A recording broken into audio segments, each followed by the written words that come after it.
I'm Laura Ingraham, and this is the Ingraham Angle from Washington tonight. Thanks for joining us. All right, coming up, Newt Gingrich on the latest madness on Capitol Hill. But first, the future isn't here. That's the focus of tonight's angle. All right, 6 votes later, Republicans, who are supposedly the majority party in the House, still couldn't reach the requisite 218 votes needed to elect a speaker.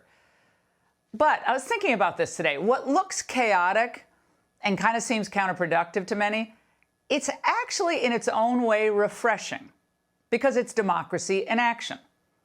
Now, it does remind us that this isn't China, where party apparatchiks just fall in line with whatever their dear leader decrees. In the GOP, unlike in Pelosi's party, there is a lively debate about policy and tactics. So everyone has a chance in this process to have his or her voice heard and have their vote counted ultimately. And plus, what's crazier, what we've witnessed in the past 2 days in the House or what we witnessed right before Christmas, with Congress jamming $1.7 trillion of spending into one giant omnibus bill that, by the way, no one read. So my message tonight is a simple one. Don't get distracted by what's happening in D.C. Things are going to settle out. Life will go on. The exciting stuff, by the way, isn't happening inside the Beltway anyway. It's certainly not happening here when we have a federal government run by out-of-touch octogenarians like Biden and McConnell and, oh yeah, the septuagenarian Chuck Schumer. That generation of leaders, they've helped run the nation into a debt stratosphere, stoking damaging inflation, empowering China, losing us 2 wars. Now we're mired in what, a proxy war with Russia? That's great. No wonder young people are fed up with politics. No wonder they tune it all out. I don't blame them at this point.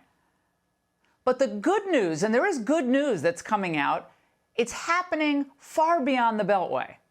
It's happening in states where governors are rising above the woke and broke politics of the left because they're focused on pragmatic policies that address the needs and concerns of regular people. People who are right now, tonight, worried about losing their life savings, their freedom, and their ability to raise their families in safety, and the right and the need to go back to work. Freedom lives here in our great sunshine state of Florida.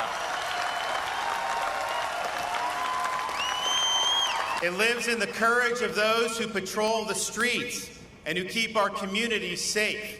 It lives in the dedication of those who teach our children. It lives in the dreams of the historic number of families who have moved from states across this country because they saw Florida as the land of liberty and the land of sanity. Right, so we have in Florida, in Texas, in Iowa, Virginia, we're seeing real success. And what we're getting in Washington is just a lot of dysfunction. Fighting for freedom is not always easy because the threats to freedom are more complex and more widespread than they have been in the past. The threats can come from entrenched bureaucrats in D.C., jet setters in Davos, and corporations wielding public power. Some even say that failure is inevitable. Florida is proof positive that we, the people, are not destined for failure.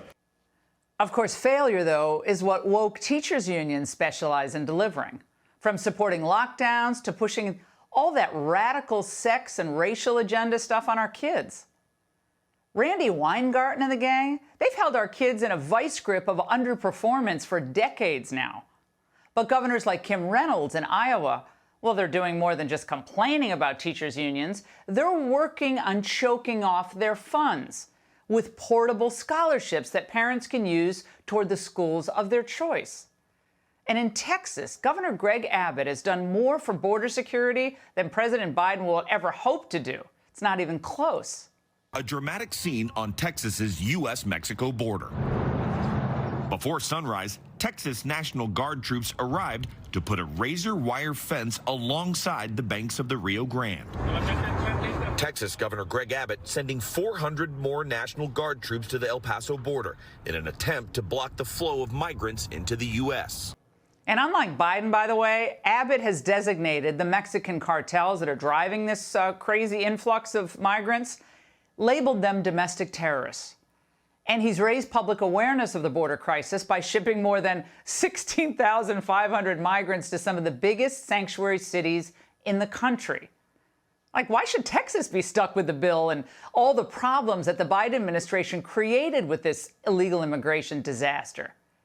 So Abbott, right now, is standing up for his people and the rule of law. No wonder he beat old Beto Boy by almost 11 points. And let's not forget what's happening in the Commonwealth of Virginia. Now, that's a state that political pundits just a few years ago thought was irretrievably blue. That was up until 2021 when Glenn Youngkin won the governorship there. Right now, he's broadening the party's reach by taking on the lunatics on the left, whose goal is to separate children from their parents, and having his attorney general launch investigations into the schools behind it all. I'm not going away. I'm making sure that we're going to stand up for parents' rights. We're going to make sure that our children have their parents engaged in their lives fully. And when we see a problem, we're going to go to work and root it out immediately. Now, this is where the battle for the future of America really is being fought. In the states where Americans are fleeing to, not fleeing from. In the states led by men and women who are not afraid to speak basic truths, who are not afraid to be vilified by the press, and oh, are they vilified.